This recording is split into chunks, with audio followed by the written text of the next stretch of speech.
You've worked hard enough. I'll take it from here, so go ahead and enjoy your unemployment.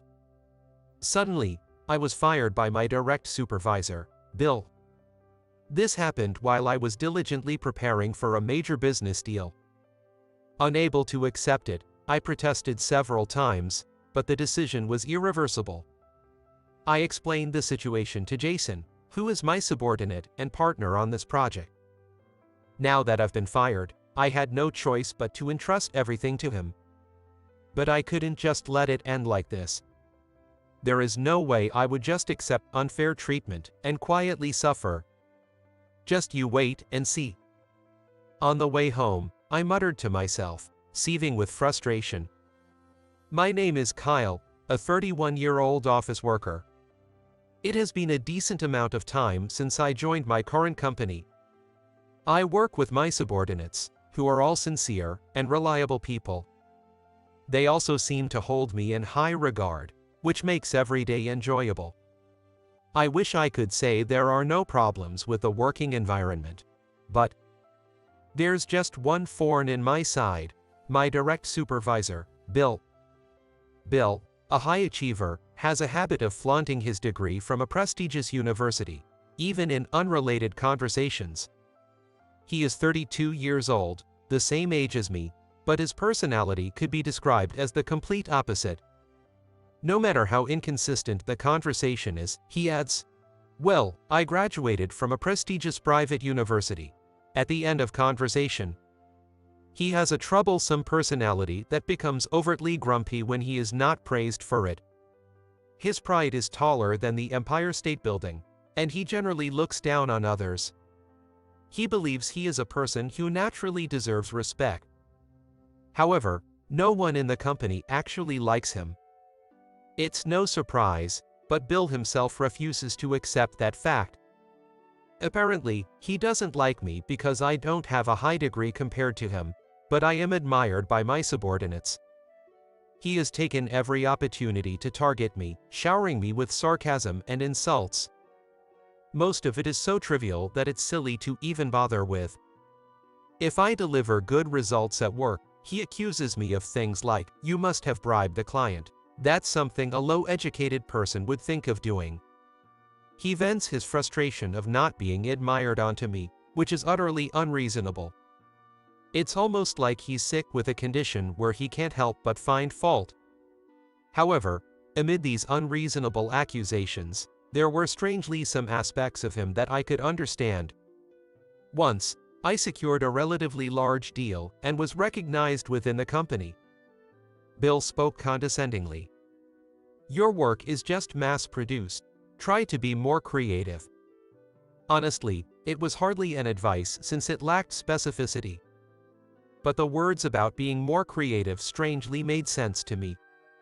Regardless of Bill's intentions, I wanted to try it if there was a unique way I could do things. I decided to reevaluate my work style. I explored new sales techniques and studies I hadn't tried before to find an approach that felt right to me.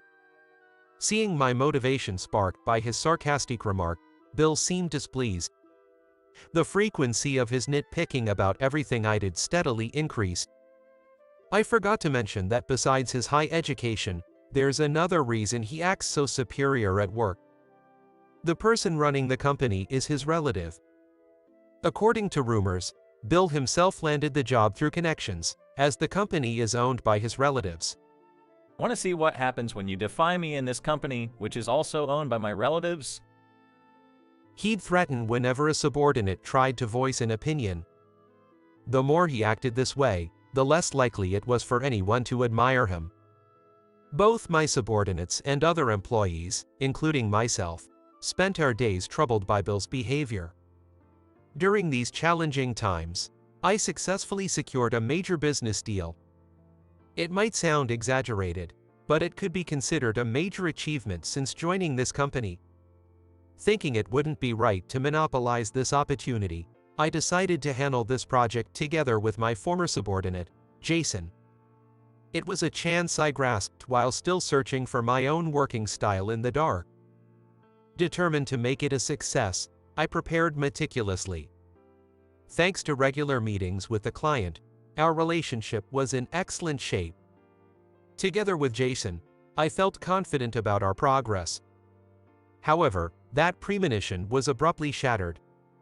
One day, as the critical business meeting approached, I was suddenly summoned by Bill. "Here you go. Take it." Without any explanation, he handed me a piece of paper. Wondering what this was about, I took it and checked the contents. It was a termination letter. Caught off guard by this sudden turn of events, I panicked slightly. Wait a minute. What did I do? Figure it out yourself. Even if he said that, I couldn't recall doing anything that would warrant being fired. Could anyone be satisfied with such an abrupt dismissal? I repeatedly asked Bill for an explanation. No matter how much I pressed, he kept evading the question. With the day of the big business deal approaching, this is unbelievable. Don't worry about the deal you secured. What? Provoking my confusion, Bill smirked sinisterly. What did he mean by not to worry? You've worked hard enough. I'll take it from here, so go ahead and enjoy your unemployment. After saying so, he walked away despite my attempts to stop him. Am I in some kind of bad dream? Instinctively, I pinched my cheek. It hurt. Unmistakably, this was reality. As I stood there with a pale face, Jason approached me, worried about what was going on. Kyle, what happened? Did Bill say something to you? Apparently, I'm fired as of today. I showed him the termination letter handed by Bill. Jason was even more shocked than I was, and remained frozen staring at it. This is ridiculous. There's no reason for you to be fired. I asked Bill for an explanation, but he gave me none. This is too much, even for harassment. Having Jason be so angry on my behalf was a relief. But I also felt incredibly guilty. I was supposed to handle this major deal with him, for the sake of his learning experience. I briefly explained the situation, and then left the company. Bill was probably eager to take over the major business deal he had taken from me. However, this was not a simple deal that just anyone could handle. The next day, Bill turned pale as a ghost when he learned the details of the deal. The reason was that the business partner was a French company, and all the documents were written in French. What is this? Holding the documents filled with French text, he shouted while trembling. He had a high educational background, but did not speak French, leaving him completely helpless. He couldn't decipher the documents, and all calls from the other party were in French. This was clearly not a situation he could handle. His work phone was filled with missed calls. If things continued this way, the major deal would fall apart. Recognizing Bill's inability to handle the situation, Jason stepped in to take charge. Jason is fluent in French, not only in everyday conversation, but also in business discussions. However, as he was still relatively new to the workforce, there was still some uncertainty. Jason handled communications with a trading partner while Bill managed other support tasks. In this way, Bill and Jason's makeshift team managed to hang on until the day of the business meeting. The two arrived at the partner company's office, entering with nervous expressions. Hey, Jason, I really can't handle French, so I'm counting on you. There's no need for you to be nervous, Bill. What do you mean? Well, you'll see it soon. Let's go. They checked in and entered the negotiation room. What awaited there was the business partner.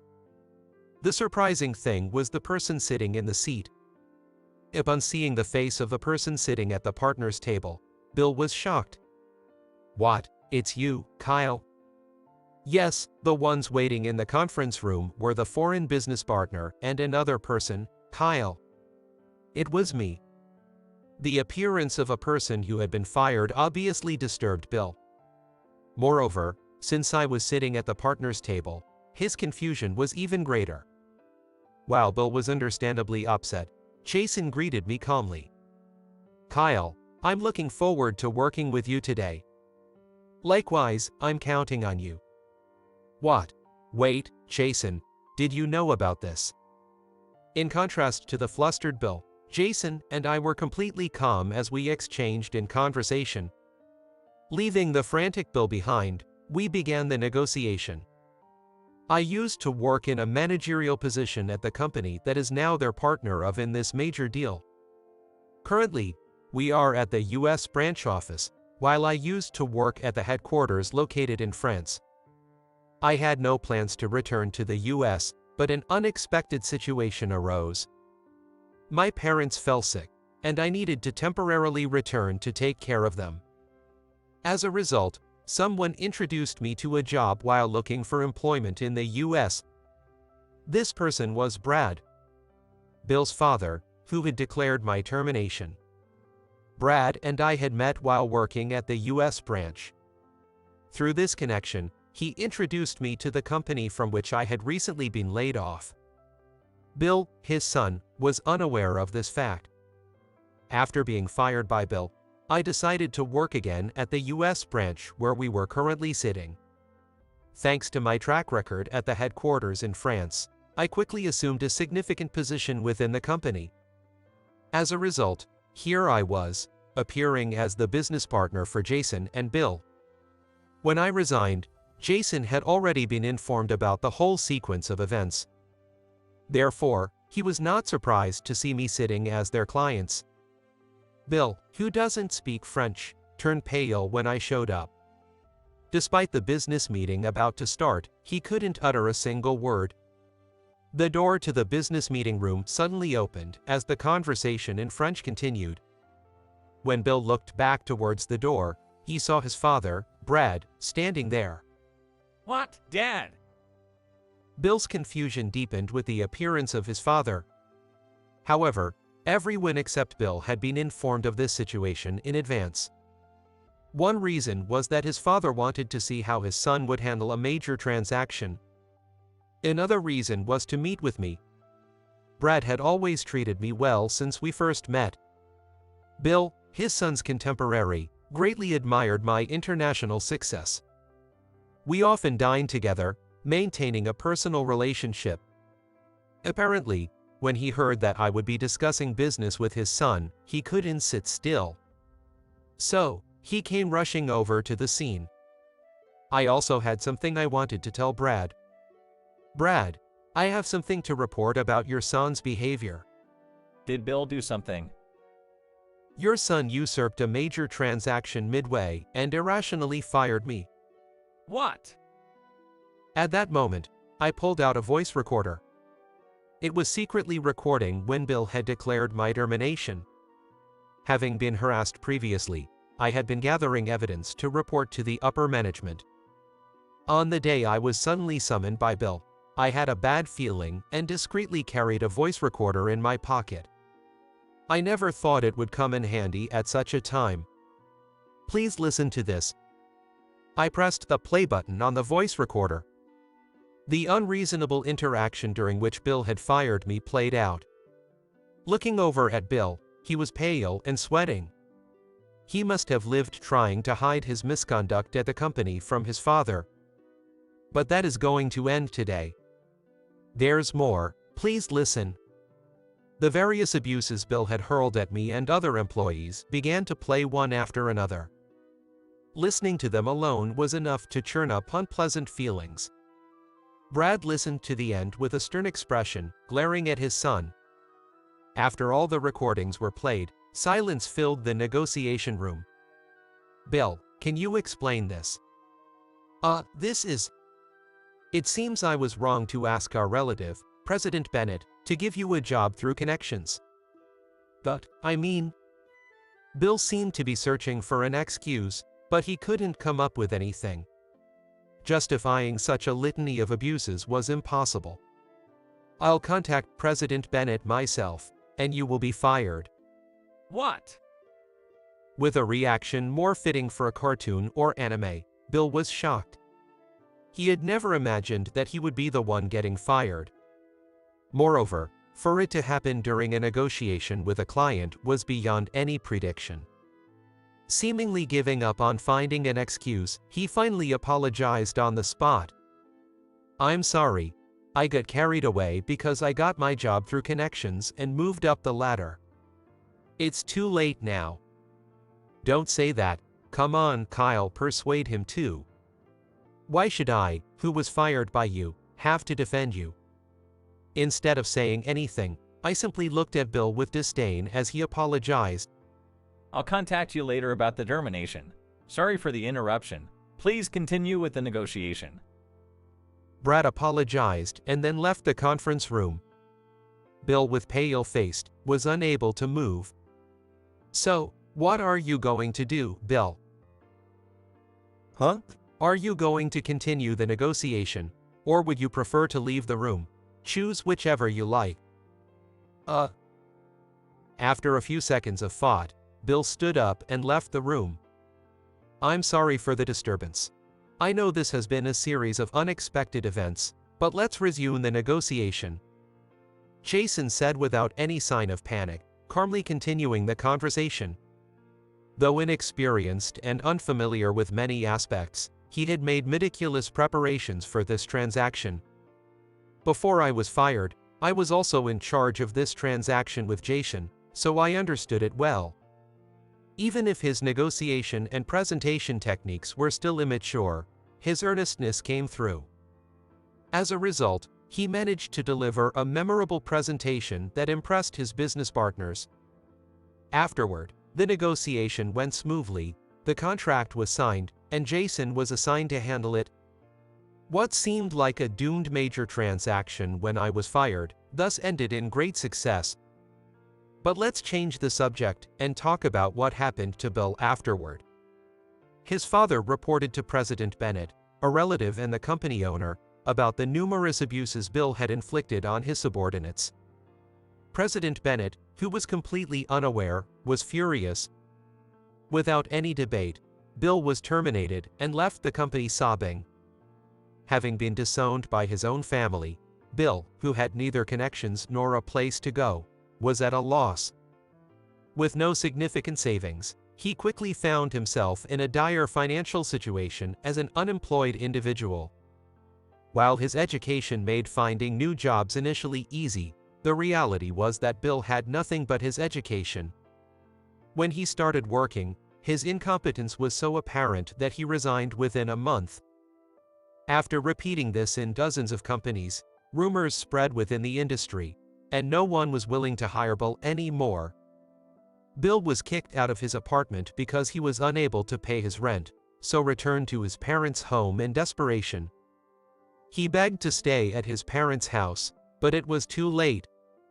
Bill was unceremoniously driven away, completely losing his place in the world. He's managed to find a part-time job at a convenience store and is somehow making ends meet. He's living in a run-down apartment, and his salary has drastically decreased from when he was in management. His life soon went out of control due to the fact that he continued to live a lifestyle no different from his old financial habits.